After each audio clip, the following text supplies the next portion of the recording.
So 150 minutes, is that something that I felt like after this episode, we like went out and did like a 150-minute workout? Am I good for the week?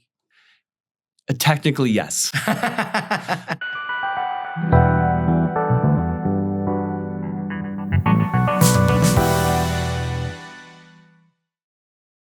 Hey, everybody, we're back with hymns and uncomfortable questions, the ones you want to know about. And I'm going to here ask them, okay? Put my life on the line for this, all right? I'm Cap Washington, joined here by the doctor, the weight loss man himself, Craig Primack. Guys, give it up for yourself. Ah. But thanks for joining me today. Guys, we're going to talk a little bit about muscle and fat. And myself, I know I grew up, everyone's like, yo, just turn that muscle or turn that fat into muscle. It's like apparently it's a misconception. I don't know. I grew up in the 90s and it seemed like it was a thing to do. Is that something that you can do? You could turn fat into muscle. And how does it happen? It's been a myth since we were kids. Yeah. So you can't turn your fat into muscle. What you can do is you can build muscle and lose fat at the same time. We call that recomposition. Yeah. And there's a bunch of different ways to do that. And we can get into them. Number one, protein and our overall nutrition. Yeah. Protein helps put on muscle mass and lose fat. Yeah. Second is cardiovascular exercise, again, for both fat loss and more muscle. And the third is progressive overload. So lifting weights more and more over time, whether you do bigger sets with more reps and less weights or less reps but more weights, but overall getting stronger and stronger as you go on to put muscle. So myself, I wanna be like nice for the summer. I wanna look good. I'm spending this spring. I'm like, yo, give me like a month. Let me get to the ideal body weight. Is that realistic? Is that something that I should hold myself to that type of standard? What's the best way to go about these incremental weight loss journeys? So the first thing is starting where you are is very important. Yeah. You should start now. You shouldn't wait, till we're 10 days from the summer. Right. Start now. There's no 10-day program? No, go ahead. Start now, a month out, several months out is very good.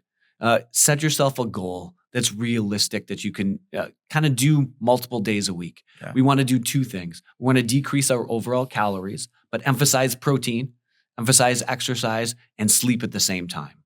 Is there ever fear associated with losing an amount of fat? Like if you've maybe done too much and you've lost too much fat and now you're kind of in a dangerous place. What does that look like? And have you ever experienced things like that?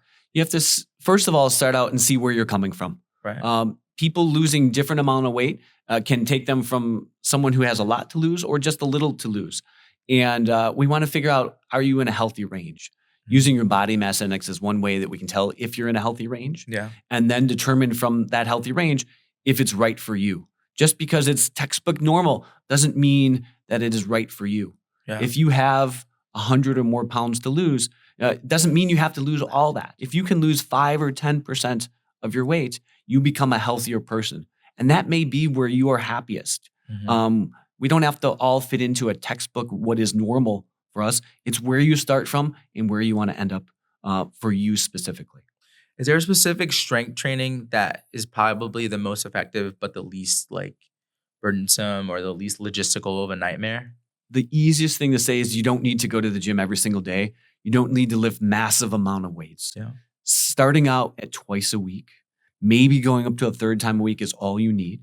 Mixed in with some cardio, trying to get 150 minutes of kind of gentle cardio or 75 minutes of more advanced cardio workouts, so higher levels, with 2 days a week of weight training of some type, whether that's your own body weight at home, whether you get some exercise bands or a couple of dumbbells that are around the house, or you go to a gym, they all work. So what we want to figure out is where you are, what works for you, and then start implementing it now. And if you're still unsure what to do, finding a trainer or a friend who's been doing it before and asking for their advice, or your medical provider for these things, especially diet, is the best way to go. All right. Well, do you want to go for a walk? Absolutely. Let's do it. Guys, you've heard it from Dr. Craig Primack. I'm Cat Washington. Guys, get out there. Have fun.